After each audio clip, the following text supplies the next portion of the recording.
yan, si Papa David. Okay guys, ang video ito ay karugtong lamang ng ibang bahagi, ay ibang kaganapan ng aming family bonding nung nasa isla kami. Ayan po, ang ganda ng panahon guys, nakaka-relax. Alam niyo ba guys, nung malit pa ako, nung mga high school, nung time na lagi kami pupunta sa isla na yan, yan yung part na yan o area na yan ay laging may sumasabay sa amin na dolphins. So ngayong biyahe namin guys, wala kaming nakita.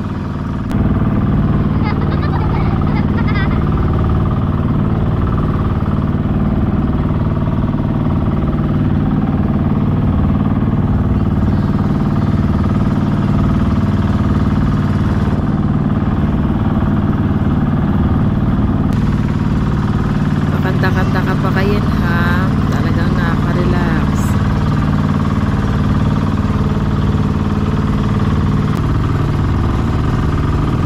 Ay Papa, okay ka lang ba dyan? Hindi ka pa nininervyos no?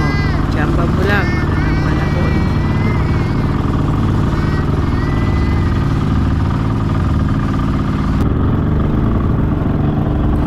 Enjoy for watching guys. Masya lang muna tayo sa karagatan.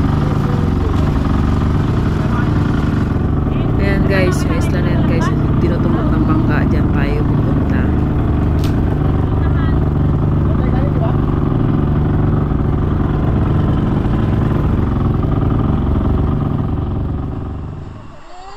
Oh, let's go swim kaya, let's go swim. Let's go! Let's go! Madive na ko! Ah.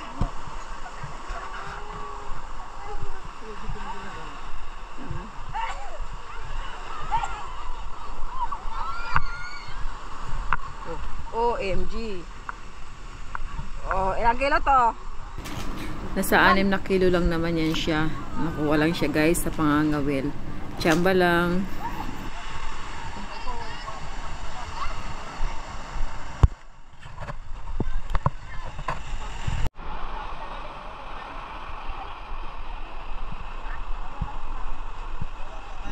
O ayan, gusto din magpa-picture sa isda.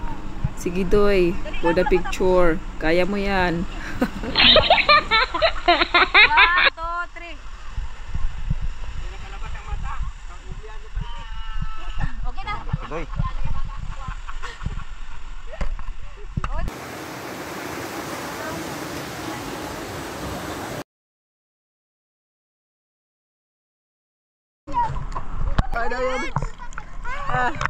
Sad to say guys, hindi malinaw ang tubig dahil sa maalon. Wala tuloy akong may nakitang magandang corals.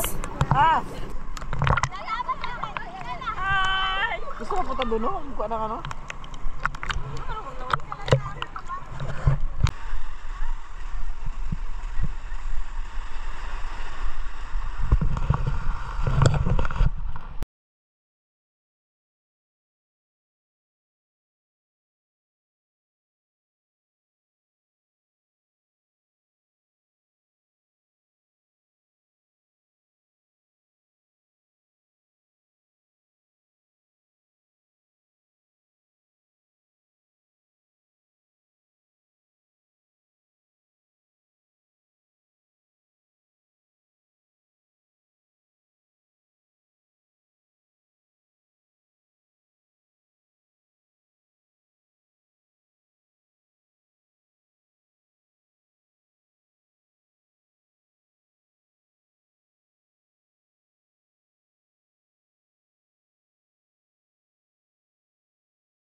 akong sumisid guys.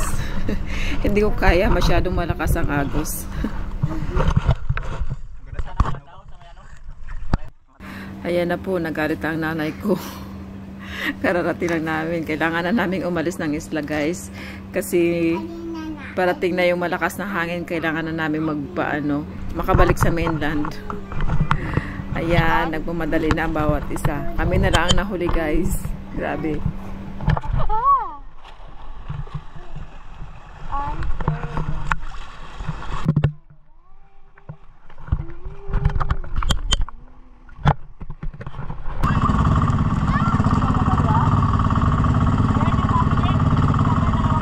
Hold your breath guys. Ito na ang sinasabi ng nanay ko. Kailangan na namin umalis. Ayan. Malabo na ang video natin. Gawa nung basa na yung camera dahil sa lakas ng alon. Imagine guys, nung papunta pa lang kami, ang ganda ng panahon. At yan, nung pauwi na kami. Grabe.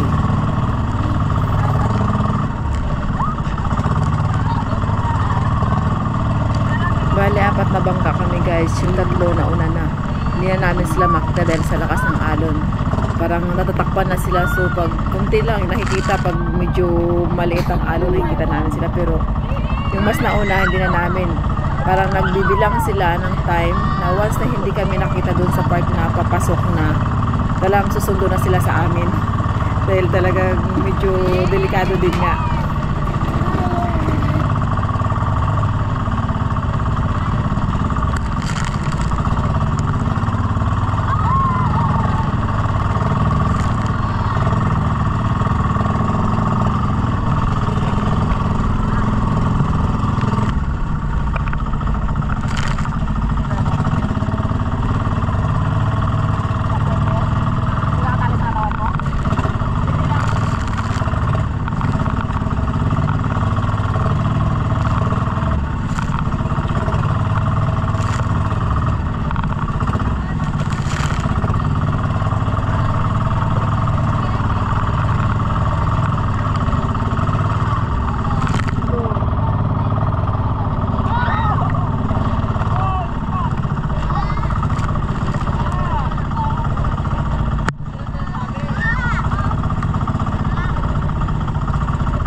ingay ng mga bata. Sinisigaw na lang nila yung kaba nila, yung nervyos nila dahil sa lakas ng alon. Ayan, pero salamat guys dahil talagang kudos dun sa nagdadala ng bangka. Ang galing dahil kaya-kaya niyang i-alala yung pag-drive ng bangka dyan sa alon. At yan, sawa ng Diyos naman guys is nakarating naman kami ng maayos. Thank you for watching. Don't forget to like and subscribe and share. Thank you.